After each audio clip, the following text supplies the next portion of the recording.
Hello everyone. तो आज हम पढ़ने वाले हैं अपना नेक्स्ट टॉपिक जो है अपना डीपीएसपी। ठीक है, क्या है? Directive principle of the state policy. कौन सा पार्ट नंबर 4। कहाँ से कहाँ तक है? तो 36 से 51 तक। कौन से आर्टिकल से? 36 से लेके 51 आर्टिकल है। टोटल 15 आर्टिकल इसके अंदर आती हैं। ठीक है, उसमें से आधी आज हम पढ़ने वाले हैं। 13 आर्टिकल्स से स्टार्टिंग की आज हम पढ़ने वाले हैं, बाकी 13 आर्टिकल्स हम नेक्स्ट सेक्शन में पढ़ेंगे। ठीक है, पहली बात कि हमने इसको लाया कहाँ से?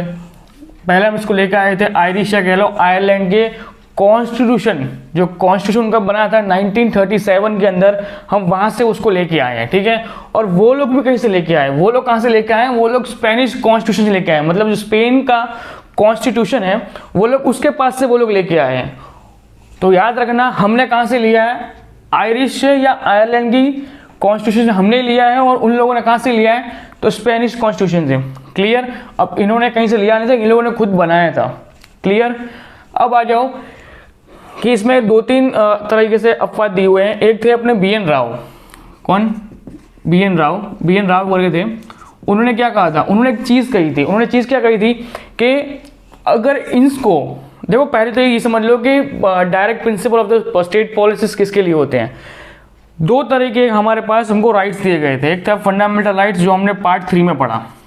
ठीक है, पार्ट 3 में, और ये हम लोग पढ़ रहे हैं DPSP, जो कि आपका पार्ट 4 के अंदर है। दोनों के अंदर ही राइट्स दिए गए हैं। ठीक है, इसमें से कोई भी ऐसा टॉपिक नहीं जिसके अंदर आपको राइट्स नहीं दिए गए। इसके अंदर भी आपको राइट्स दिए गए हैं, बट इसमें एक प्रावधान है। वो प्रावधान क्या है पता है? कि आप फंडामेंटल राइट्स के लिए आपका अगर उसमें कोई उल्लंघन हो जाए, कुछ भी हो जाता है, तो उसके लिए आप सुप्रीम कोर्ट या हाई कोर्ट के अंदर जा सकते हो। ठीक है, बट आप इसके अंदर DPSP के अंदर आप लोग सुप्रीम कोर्ट या हाई कोर्ट के अंदर नहीं जा सकते। ये प्रावधान है। समझ में आ गया? आपके फंडामेंटल राइट्स को कोई अगर इग्नोर करता है, कोई इसको नहीं मानता है, आपका उल्लंघन होता है, तो आप उसके विरोध में जा सकते हो। कहाँ पे? सुप्रीम कोर्ट या हाई कोर्ट के अंदर। बट अगर सरकार आपको ये देना चाहेगी, जो कि अब 36 से 51 के अंदर आप जो पढ़ने वाले हो, उनमें कोई अगर सरकार आपको देना चाहती है तो दे सकती है, अगर नहीं देना चाहती है तो नहीं देंगी। ठीक है, हम आगे पढ़ने वाले हैं। बहुत सारी चीज़ों के अलग अलग स्टेट ने अलग अलग अपने नियम कानून बनाए हुए हैं। ठीक है, उसी तरीके से वो पर्टिकुलर स्टेट अगर देना चाहे तो दे सकता है, वरना नहीं दे सकता है। क्लियर? अब हम समझते हैं कि क्या क्या है। उसके पहले समझ लो कि डॉक्टर BR आम्बेडकर सर ने क्या कहा था कि नोवल फीचर है। अगर आपको पूछा जाए कि DPSP को डॉक्टर भीमराव आम्बेडकर सर ने क्या कहा था, तो नोबल फीचर्स कहा था। ठीक है, ये पहले उसमें दिया हुआ था कि ये ने कहा था। और जो अपने सलाहकार थे BN राव सर, जो अपने सलाहकार थे, उन्होंने 2 चीज़ को डिवाइड कहा था कि फंडामेंटल राइट्स को अलग करो और DPSP को अलग करो। वरना उन लोगों ने क्या डिसाइड किया था कि दोनों को एक में रखते हैं। ठीक है, पूरा फंडामेंटल राइट्स पूरा लंबा बन जाता, जो अपने बनता कहाँ से कहाँ तक? 12 से लेके 51 तक बनता। बट उन्होंने दिमाग लगाया कि भाई उस टाइम पे देश अपना विकास कर पे था। ओके, हम लोग ने डेवलपिंग कंट्री बन चुके नहीं थे, हम लोग डेवलपिंग कंट्री थे प्रोसेस में थे, और उस टाइम पे हमारे पास उतने पैसे भी नहीं थे, उतनी सुविधा भी नहीं थी, और उतना अपना सिस्टम एक स्मूथली चल भी नहीं रहा था। तो उनको लगा था कि कुछ हम लोग पावर्स देते हैं और कुछ पावर्स पर्टिकुलर स्टेट के ऊपर छोड़ देते हैं कि अगर उनको इम्प्लीमेंट करवाना है तो करवाओ, वरना नहीं तो इट्स ओके। ठीक है, और ना उसके लिए जो DPSP के अंदर जो कुछ भी होगा उसके विरोध में आप कभी भी सुप्रीम कोर्ट या हाई कोर्ट के अंदर नहीं जा सकते। क्यों? क्योंकि वो डिसीजन पर्टिकुलर स्टेट का गिना जाएगा, वो भी किसी सेंट्रल लेवल का किसी का डिसीजन नहीं गिना जाएगा। क्लियर यहाँ पे? अब आ जाओ कि आर्टिकल नंबर 36 में क्या कहा गया है। आर्टिकल नंबर 36 में कहा गया है, उसकी डेफिनेशन दी है। डेफिनेशन में क्या कहा गया? The state. स्टेट मतलब क्या होगा पता? ऐसा नहीं कि कोई राज्य।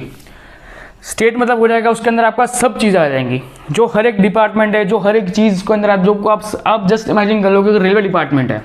ठीक है, वो भी आपका इसके अंतर्गत आ जाएगा। आपकी कोई ऐसी डिपार्टमेंट जैसे कि इलेक्ट्रिसिटी डेवलपमेंट जो होता है, अथॉरिटीज होती हैं, वो भी आपके इसके अंदर आ जाती हैं। राज्य की जितनी गवर्नमेंट बॉडीज आपकी इसके अंदर आ गई हैं। इसमें प्राइवेट बॉडीज़ को इंक्लूड नहीं किया जाता है। याद रखना, जितना कुछ भी पढ़ने वाले हो कहीं ना कहीं रिलेटेड टू गवर्नमेंट से लेना है। ठीक है, इसमें प्राइवेट सेक्टर्स का इतना कुछ इंक्लूडिंग नहीं हो पाएगा। क्यों? क्योंकि बहुत सारी टर्म एंड कंडीशन को इस तरीके से फिट किया गया है कि वो आम जनता को इफेक्ट पहुंचेगी या फिर वो गवर्नमेंट एम्प्लॉय को इफेक्ट होगा। इसमें प्राइवेट एम्प्लॉय का इतना कुछ रोल नहीं होगा। क्लियर? तो उसमें पहले क्या गया? डेफिनेशन दी गई कि स्टेट का मतलब उसके अंदर आपका हर वो डिपार्टमेंट आ गया, हर वो इंसान आ गया, स्टेट अकॉर्डिंग टू। ठीक है, आर्टिकल नंबर 37 में क्या कहा गया है? प्रिंसिपल ऑफ कंसर्न मतलब कि इसके अंदर जो कोई भी लॉ स्टेट फोर्सफुली या अपने हिसाब से कोई भी लॉ इंप्लीमेंट करेगी उसके ऊपर आप सुप्रीम कोर्ट या हाई कोर्ट के अंदर नहीं जा सकते हो। ठीक है, जो मैंने आपको पहले यहाँ बताया अभी, किसकी राय थी, बी.आर.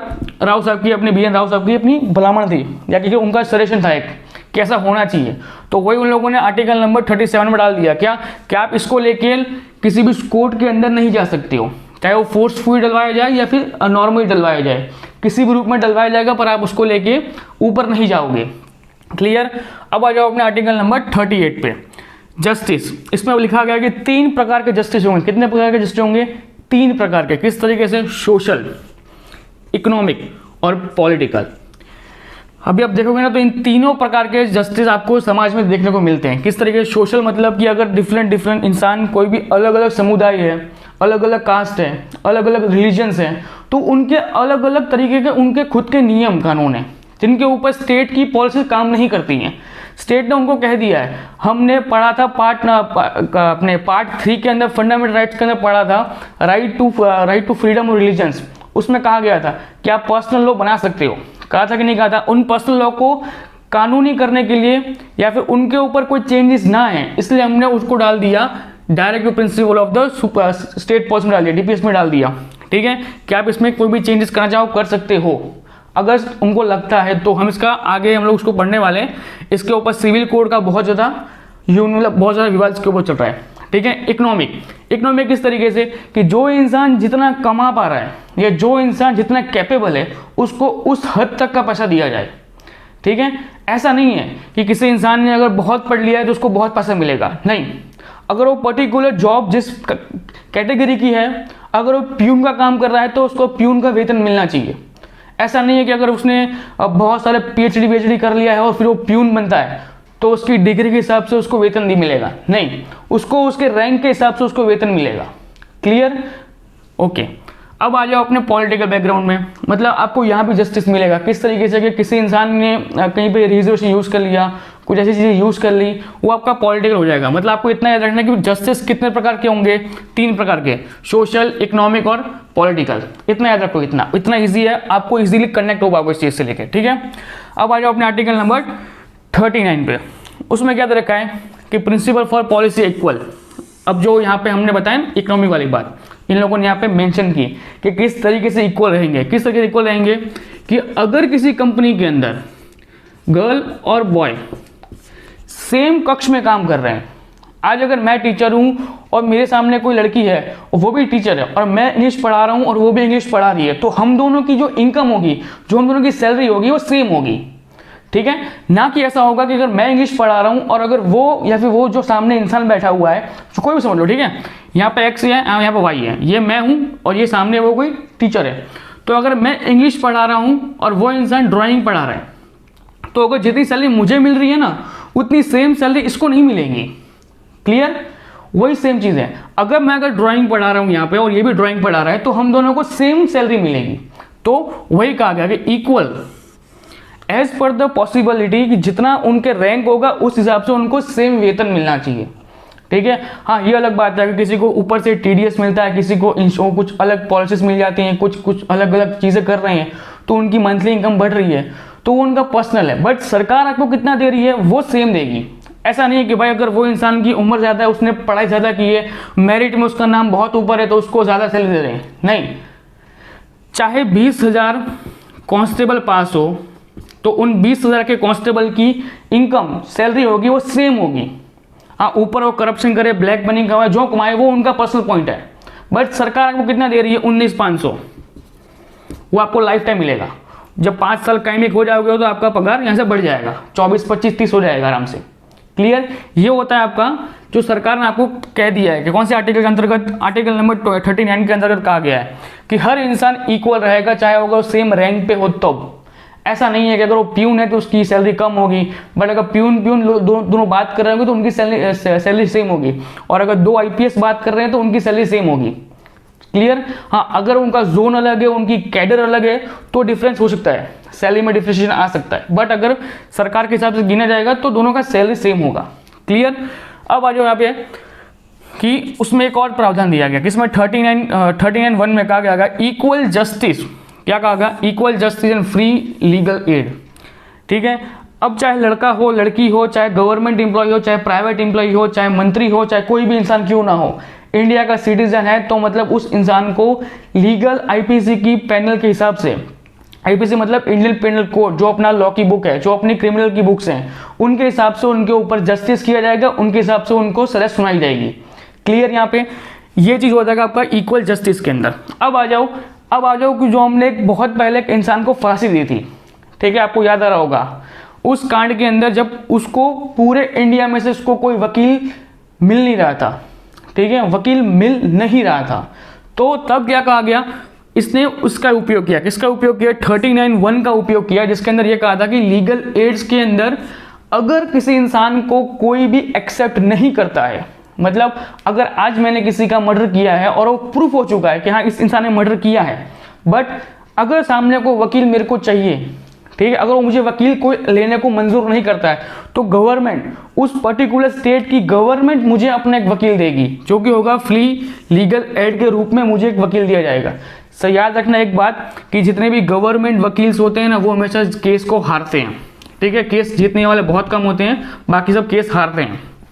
एक बात याद रखना हमेशा, क्यों, क्योंकि या तो उनको उस चीज़ के लिए बढ़ावा नहीं मिलता है, क्यों, सिंपल सी बात है, अगर जब इंसान को पता ही है कि भाई मैंने मर्डर कर दिया है उस चीज़ को लेके, तो वो मेरे लिए केस क्यों लड़ेगा, सिंपल सी बात है। अगर उसको लगता है कि नहीं ये इंसान लीगल सही है, ये इंसान पर्टिकुलर इंसान सही है, तो मेरे लिए प्राइवेट वाले भी खड़े हो जाएंगे ना कि नहीं सर मैं आपका वकील, आपसे मैं आपका केस लड़ूंगा। बट सबको पता ही है, पब्लिकली पता है कि भाई मैं गलत हूं, तो मेरा केस कौन लेगा, ठीक है। उसके लिए प्रावधान दिया गया 1939(1) के अंदर, जिसके अंदर ये कहा गया कि भाई सबको इक्वल जस्टिस मिलना चाहिए, और अगर किसी इंसान को लीगली एड नहीं मिलता है, मतलब कोई भी इंसान एडवोकेट या फिर किसी भी कैटेगरी के अंदर उसको फिट नहीं किया जाता है, तो उसको हम यहाँ पे फ्री में एडवोकेट प्रोवाइड भी करेंगे। और 90% ये लोग हारते ही हैं, ठीक है, क्योंकि जो इंसान सही होता है उसके लिए तो बहुत लोग खड़े हो जाते हैं, तो जो इंसान गलत होता है ना उसके लिए कोई खड़ा नहीं होता इस टाइम पे, ठीक है। अब आ जाओ अपने आर्टिकल नंबर 40 के ऊपर, ठीक है। अब इसके अंदर क्या कहा गया, organisation of the village panchayat. सबसे पहली पंचायत कहाँ डाली गई, राजस्थान के अंदर, कहाँ पे, नागौर जिला में, ओके, नागौर जिला है, उसके अंदर नागौर टाइप का गांव, छोटा सा गांव इतना इंपॉर्टेंट नहीं है, अगर आपको मिलता है तो आप मुझे यूट्यूब पे या फिर कमेंट बॉक्स में आप लिख सकते हो कौन सा छोटा सा विलेज है, ठीक है। बट आपको इतना रखना कि राजस्थान के अंदर पहली पंचायत डाली गई थी, कब डाली गई थी, तो 2 अक्टूबर 1959। अब इसमें समझ लो इन लोगों ने इसको क्यों डेट को चुना, इस डेट को, पर्टिकुलर डेट को क्यों चुना गया, इसके ऊपर पीछे एक विवाद है। विवाद में यह है कि गांधी जी को कहीं ना कहीं ये लगता था कि भाई पंचायत तो होनी चाहिए। किसका प्रावधान था, गांधी जी का प्रावधान था कि भाई पंचायत होनी चाहिए और होनी चाहिए। इसके सामने आम्बेडकर जी थे, उन्होंने क्या कहा, भाई पंचायत तो चाहिए ही नहीं, पंचायत नहीं चाहिए। तो दोनों के बीच में विवाद हुआ कि भाई नहीं, मैं तो गांधीवादी हूँ तो मेरे को तो भाई पंचायत चाहिए।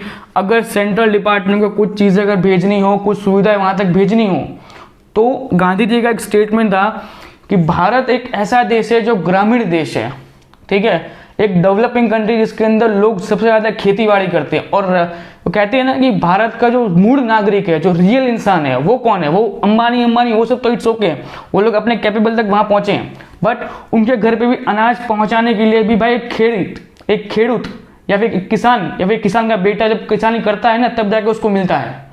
ये गांधी जी का स्टेटमेंट था।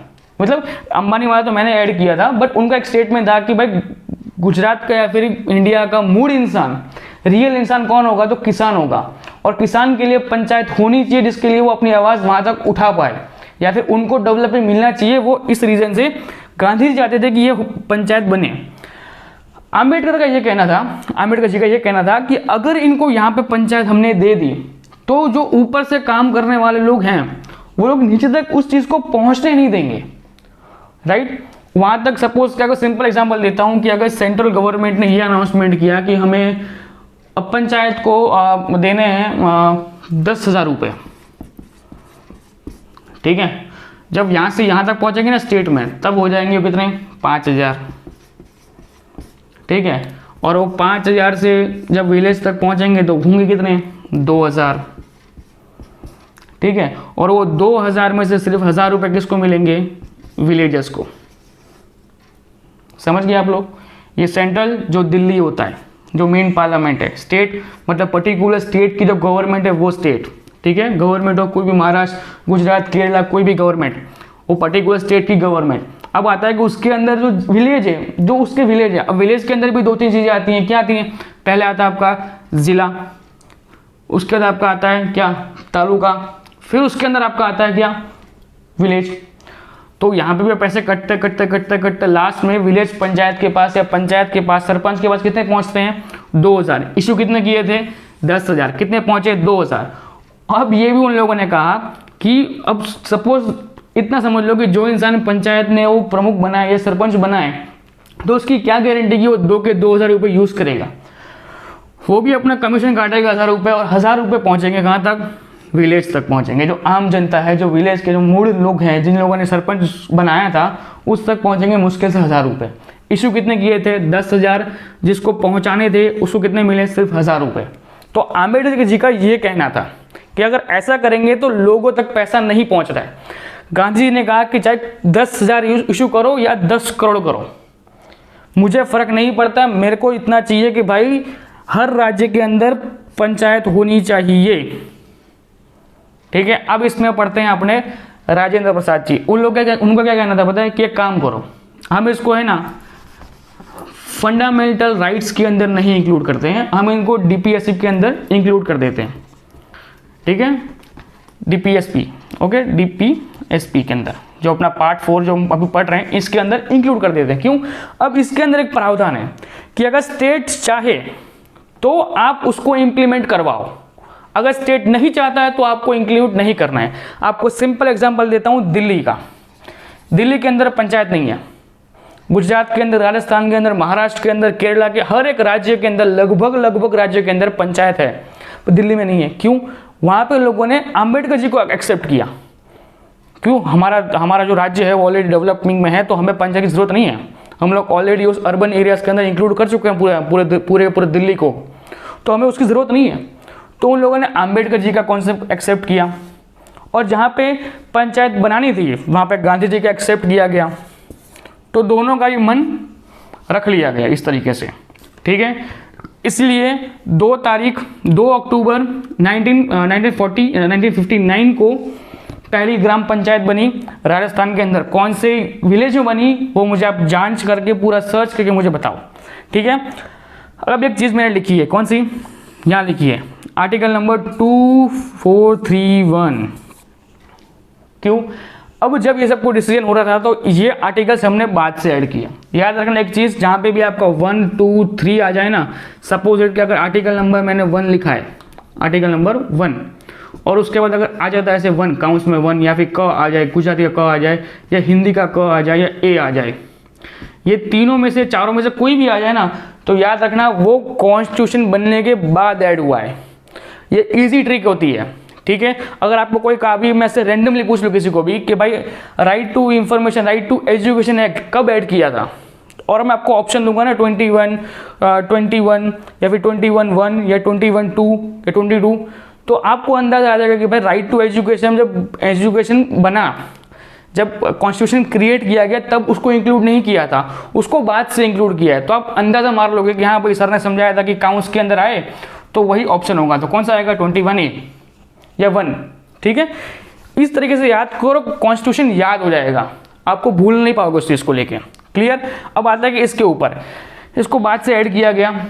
ऐड करने का रीज़न क्या था कि अब इसको एक पर्टिकुलर एक नियम बनाना चाहिए, इसका लॉ करना चाहिए, तो हमने इसको बाद में 243(1) के अंतर्गत पंचायत की क्या क्या काम गिरे होंगे, कौन कौन से नियम होंगे, किस तरीके से पंचायत काम करेगी, वो हमने डाल दिया किसके अंदर? 243 के अंदर डाल दिया, 243 के अंदर डाल दिया। क्यों? इसके अंदर हम चेंजेस कर सकते हैं, ठीक है, इसलिए हमने उसको वहाँ डाल दिया 243(1) के अंदर। वह जब आएगा पूरा सीरीज तो डिटेल में पढ़ा दूंगा मैं। अब आ जाओ अपने नेक्स्ट आर्टिकल के अंदर, कौन सा आर्टिकल नंबर 41 क्या है? Right to work. किस किस रीजन में? एजुकेशन में, टू द पब्लिक अनएम्प्लॉयमेंट, या फिर ओल्ड एज के, या डिसेबल मीटिंग। अब देखो उसमें एक चीज़ बताएगी कि राइट टू वर्क में 1-2 चीज़ें आती हैं। किस इंसान से? अगर एजुकेशन के मामले में गिना जाएगा तो अगर सपोज है कि किसी इंसान ने बीए किया है विथ इंग्लिश, अगर उस इंसान को किसी फील्ड में जाना है उसके बाद उसकी पर्टिकुलर फील्ड में तो जा सकता है, ठीक है। तो उसको राइट टू वर्क दिया गया कि अगर उसको आगे पढ़ना है तो पढ़ ले, नहीं पढ़ना है तो इट्स ओके, छोड़ दे वहाँ से। अब आ जाओ कि राइट टू पब्लिक अनएम्प्लॉयमेंट। क्या आया कि भाई जो इंसान अनएम्प्लॉयड है उसको कुछ तो काम देना चाहिए, ठीक है। अगर वो काम के लिए कैपेबिलिटी धराता है तो उसको देना चाहिए। ऐसा नहीं है, देखो अब यूएस के अंदर क्या होता है, यूएस कनाडा से डेवलपिंग कंट्रीज के अंदर क्या जाता है, जब आप अनएम्प्लॉय हो तो सरकार आपको कुछ डॉलर्स हर महीने देती है जिससे कि आपका घर बार चलता रहे। अगर आप अनएम्प्लॉय हो तो सपोज अगर वो इंडिया में आ जाए ना तो इंडिया का जो राजकोष है ना वो खाली हो जाएगा। हम इतने अनएम्प्लॉय लोग अभी आज एग्जिस्ट करते हैं राइट नाउ इन इंडिया, ठीक है, वो हम लोग नहीं कर सकते। तो हम लोगों ने क्या कहा कि राइट टू वर्क, हम उनको वर्क दे सकते हैं बट उसके लिए वो कैपेबल होना चाहिए, चाहे वो अनएम्प्लॉय हो चाहे एजुकेटेड हो, बट अगर उसके लिए कैपेबल होगा तो हम उसको काम दे सकते हैं, राइट। दूसरी चीज़ कि जो बूढ़े हो चुके हैं, जो ओल्ड एज के लोग हैं, उनके लिए भी एजुकेशन फील्ड के अंदर काम दो, ठीक है।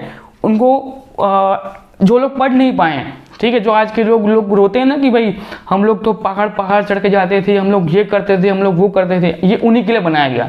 क्या रीज़न से बनाया गया कि अगर उनको एजुकेशन उस टाइम पे नहीं मिला और उनको अभी पढ़ना है तो पढ़ सकते हैं। कौन सी आर्टिकल के दे रही है आपको, आर्टिकल नंबर 41 आपको छूट छाट दे रही है। दूसरी चीज़ कि जो अनएम्प्लॉय लोग हैं उनको लिए भी कहा गया कि अगर आपको पढ़ना है तो आप भी पढ़ सकते हो। तीसरी चीज़ क्या कहेगी, अगर आप डिसेबल हो, आप लंगड़े हो, लूले हो, अंधे हो, काणे हो, बहरे हो, कुछ भी हो, अगर आपको लगता है कि आप में कैपेबल है कि आप एजुकेशन ले सकते हो, उसके बाद आपको कामगिरी चाहिए तो आपको दोनों चीज़ दी जाएगी। क्या, राइट टू वर्क भी कहा जाएगा और आपको एजुकेशन भी दिया जाएगा। आपको दोनों चीज़ दी जाएगी पब्लिक सेक्टर के अंदर, राइट। तभी आप देखना आप कब किसी भी सिविल सर्विस का फॉर्म भरते हो तो उसमें लिखा एक ऑप्शन आता है हर एक भर्ती में या फिर हर एक गवर्नमेंट की एक उसमें दिया होता है कि आप डिसेबिलिटी धराते हो या नहीं हो, आप डिसेबल हो या नहीं हो। तो उसका एक मेन रीज़न यहाँ पे है क्या कि राइट टू वर्क के अंतर्गत आपको ऑप्शन मिलेगा और आपको उसके अंदर छूट छाट भी मिलेगी, ठीक है। याद रखना, अगर आप किसी के पास अगर कोई इंसान मेरा वीडियो देख रहा है, ऐसा इंसान है कि जिसका पाँव, हाथ, बात कुछ भी टूटा फूटा है, तो डिसेबिलिटी का हमेशा ऑप्शन यस टिक करना। उसके अंदर आपको मेरिट लिस्ट के अंदर से लेके आपके पेपर्स तक में आपको हर जगह छूट छाट मिलेगी, ठीक है। याद रखना, कुछ प्रावधान होते हैं, कुछ अलग अलग नियम्स दिए हुए हैं, क्लियर, जो डिपेंड ऑन के उस भर्ती के रिलेटेड होते हैं, ठीक है। अगर सपोज किसी कोई ऐसी भर्ती है जिसके अंदर बहुत ज़्यादा रिस्क है तो उसमें अंधे लोगों को, बहरे लोगों को नहीं लेंगे, राइट। सपोज के आर्मी की कोई ऐसी भर्ती है, ठीक है, जिसके अंदर आपको बॉर्डर के पास खड़े होकर आपकी बॉर्डर की रक्षा करनी है, तो वहाँ ऐसा आप अंधे लोगों को नहीं ले सकते, है। मैं किसी को क्रिटिसाइज नहीं कर रहा हूँ, पर आप ये सिंपल लॉजिकल इंसान है कि आप वहाँ पे वो चीज़ आप नहीं कर सकते हो, सिंपल सी बात है ये चीज़ तो, ठीक है। तो ये ऑप्शन यहाँ दिए गए हैं। अब जो अपना आर्टिकल नंबर 42 क्या है कि इसके अंदर एक चीज़ दी गई है कि ये जो आर्टिकल नंबर 42 है ना, ये मेनली अपने गवर्नमेंट एम्प्लॉयज़ के लिए है, ठीक है। इसके अंदर मेन चीज़ दी गई है कि भाई किसी भी तरह की जो ह्यूमन कंडीशन कैसी भी हो, कुछ भी हो, उनको वर्क के अंदर छूट छाट मिलनी चाहिए।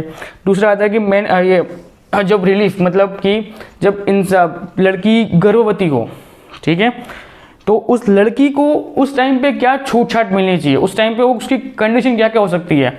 तो गवर्नमेंट ने ये अनाउंसमेंट किया कि भाई जब लड़की प्रेग्नेंट हो, तो प्रेग्नेंट सपोज के नवंबर महीना है, ठीक है, और अगर डॉक्टर का ये कहना है कि भाई अगले 3 महीने में प्रेगनेंसी का रिजल्ट आ सकता है, तो पहले के 3 महीने और प्रेग्नेंट बच्चा होने के बाद 3 महीने, टोटल 6 महीने की उसको मैटरनिटी लीव मिल सकती है। क्या मिल सकती है? मैटरनिटी लीव उसको, लड़की को मिल सकती है अगर वो गवर्नमेंट एम्प्लॉय है तो, क्लियर। उसी के सामने बच्चे के बाप को कहा गया, क्या कहा कि अगर बच्चे का बाप वो लगता है कि इस 9 महीने के 15 तारीख को उसकी बीवी का बच्चा आ सकता है, तो उस 15 दिन के पहले, बच्चा आने के 15 दिन के पहले उसको छुट्टी मिलेगी और 15 दिन बच्चा आने के बाद छुट्टी मिलेगी। टोटल 1 महीने की छुट्टी जेंट्स को मिलेगी और वुमेन को मिलेगी टोटल 6 महीने की मैटरनिटी लीव। ये एग्जाम्पल यहाँ दिया हुआ है, बट याद रखना पूरे सब जगह पे हमारे यहाँ पे इसमें एक प्रावधान है। कौन सा है? स्टेट स्टेट पॉलिसीज़ के अंतर्गत। मतलब अगर कोई स्टेट चाहे तो इसको इम्प्लीमेंट करवा सकता है, कोई स्टेट चाहे तो इसको इम्प्लीमेंट नहीं करवा सकता है। एक और चीज़, क्या चीज़ दी गई है कि जैसे कि केरला है, वहाँ पे एक अलग कॉन्स्टिट्यूशन चलता है, मतलब एक अलग कॉन्स्टिट्यूशन, अलग तरह का लॉ है कि अगर लड़की पीरियड्स में है उसको अलग रिफिल, उसको मतलब कोई भी छूट छाट चाहिए, ऐसे कोई चीज़ हुई है तो उसको हर महीने 3 से 4 दिन की छुट्टी मिलती है। अब ये नियम जो है ना वो हर स्टेट में लागू नहीं है। तो अब यहाँ सब एग्जाम्पल समझ लो कि हर स्टेट अपना खुद का इसमें एक अलग नियम इंक्लूड कर सकता है। क्लियर? ओके, ये हो गया आपका आर्टिकल नंबर 42।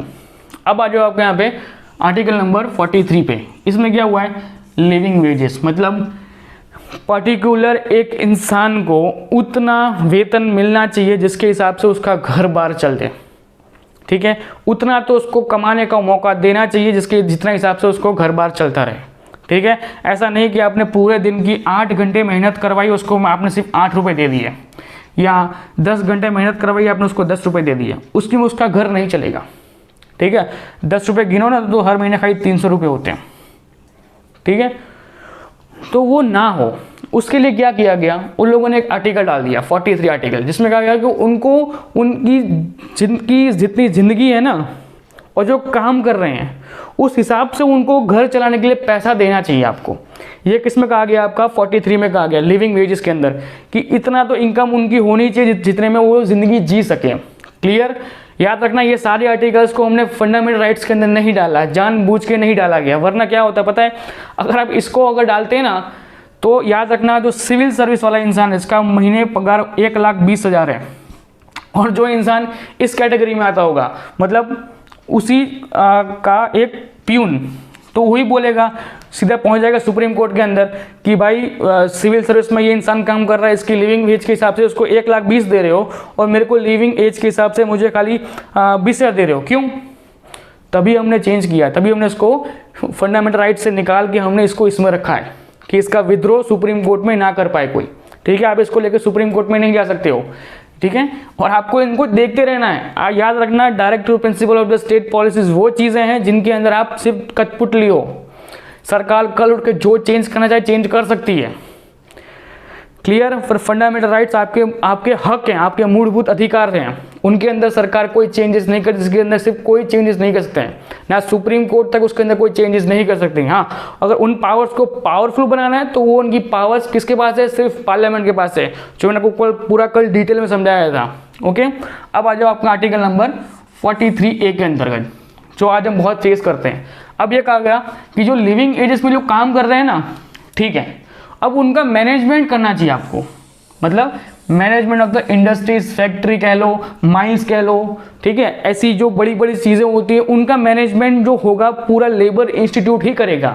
मतलब कोई लेबर का कोई संगठन को कुछ भी होगा वही आपको उन चीज़ को उनका डिसीजन लेगा। मतलब सपोज कि अभी कोई दिवाली वगैरह आने वाली हो या उत्तरायण आने वाली हो, जन्माष्टमी आने वाली हो, कुछ भी आना वाला हो, तो उसका पर्टिकुलर टाइम ऑफ पीरियड वो जो पूरा डिसाइड करना होगा कि भाई आपको यहाँ से 4 दिन की छुट्टी देनी है या 5 दिन की छुट्टी देनी है, आपको 10 दिन की छुट्टी देनी है या आपको छुट्टी नहीं देनी है, वो पूरा मैनेजमेंट आपको करोगे किसके अंतर्गत, 43A के अंतर्गत आप उसको पूरा मैनेजमेंट करोगे। अब एक और चीज़ बताएगी, क्या 43B में क्या बताया गया कि promotion of the corporative societies. याद रखना, कॉर्पोरेट सोसाइटी कौन होती है, सपोज इट के यहाँ पे जो लेबर्स काम कर रहे हैं, ठीक है, आज अगर मेरे गाँव में अगर कोई नहर या कोई कैनल बनानी है तो उसमें क्या होगा, लोगों को ऊपर से बुलाया जाएगा, एक कॉर्पोरेटिव सोसाइटीज़ को बनाया जाएगा और उसके अंदर लेबर्स को रखा जाएगा। और कॉर्पोरेटिव सोसाइटीज़ वो होती है जिसके अंदर गवर्नमेंट का सबसे ज़्यादा शेयर होता है। आपने कोई बैंक ले लो या आप कोई ऐसी संस्था ले लो जिसमें लिखा जाता होगा ना कॉर्पोरेटिव बैंक्स, याद आता है, कॉर्पोरेटिव बैंक्स, मतलब उन बैंकों का जो पूरा का पूरा चलन है या उन बैंकों का पूरा पूरा तंत्र है वो किसके हाथ में है, गवर्नमेंट के हाथ में है। भले पब्लिक आम जनता उसमें पब्लिक प्राइवेट सेक्टर से काम कर रही है, बट उसके जो मोस्ट ऑफ शेयर्स हैं या मोस्ट ऑफ पावर्स हैं वो किसके पास है, गवर्नमेंट के पास है। इसलिए हम उसे कहते हैं कॉर्पोरेटिव सोसाइटी, ठीक है, जिनकी मेन पावर्स गवर्नमेंट के पास है बट इनको पब्लिक सेक्टर में आप अप्लाई कर सकते हैं। क्लियर? ओके, अब आज अपने मेन टॉपिक के ऊपर जो बहुत लोगों का डिस्कशन टॉपिक था, सब बहुत लोगों ने मुझे पर्सनली मैसेज करके पूछा था कि सर ये 44 uniform civil code, uniform civil code मतलब पूरे देश का एक लॉ, ठीक है। मतलब इसमें आपकी जो पर्सनल लॉ है ना, जो रिलीजियंस की अथॉरिटीज के अगेंस्ट जाते हैं, जो पर्सनल लॉ आपके दिए हुए हैं, हिंदू के अलग है, मुसलमान के अलग है, जैन के अलग है, क्रिश्चियंस के अलग है, हर धर्म के जो अपने अपने नियम हैं वो चेंज है। बट इसके अंदर भी इन लोगों ने 2-3 चीज़ों को धीरे से एडजस्ट किया। क्या किया गया है, यूनिफॉर्म सिविल कोड के अंदर सिर्फ आपकी मुद्दे की 4 चीज़ें आती हैं। क्या आती है, पहली शादी, और इसी के अंदर आपका आ जाता है डिवोर्स, ठीक है। दूसरा आता है कि वसीयत, और तीसरा आता है आपका टू अडॉप्ट ए चाइल्ड, ठीक है। टू अडॉप्ट चाइल्ड के अंदर क्या दिया हुआ है कि जब आप किसी बच्चे को अडॉप्ट करो तो उसके और तुम्हारे बीच में कम से कम 22 से 21 साल का गैप होना चाहिए। कितना, 22 से 21, 21 to 22। अगर मुझे किसी बच्चे को अडॉप्ट करना होगा तो अगर मेरे हिसाब से गिनूं तो मेरे को ऐसा बच्चा अडॉप्ट करना होगा जिसकी उम्र या तो 2 साल या 1 साल होनी चाहिए, ठीक है। तो वो एक मार्जिन रहेगा कि भाई टू अडॉप्ट के हिसाब से यूनिफॉर्म सिविल कोड का एक नियम है जिसके अंतर्गत अगर मुझे किसी बच्चे को अडॉप्ट करना है तो वो मुझसे 21 साल या 22 साल छोटा होना चाहिए। क्लियर, ये हो गया आपका पहला नियम। दूसरा, वसीयत के हिसाब से। अब देखो यहाँ पे हिंदू मुसलमान में 2 चीज़ें डिफरेंट आ जाती है। किस तरीके से पता है, जो हिंदू का नियम ये कहता है, हिंदू का नियम ये कहता है यहाँ पे कि अगर मैं हूँ, मेरे डैडी हैं और उनके भी डैडी हैं, मतलब ये मेरे दादा हुए, क्या हुए, ग्रैंडफादर हुए, ठीक है।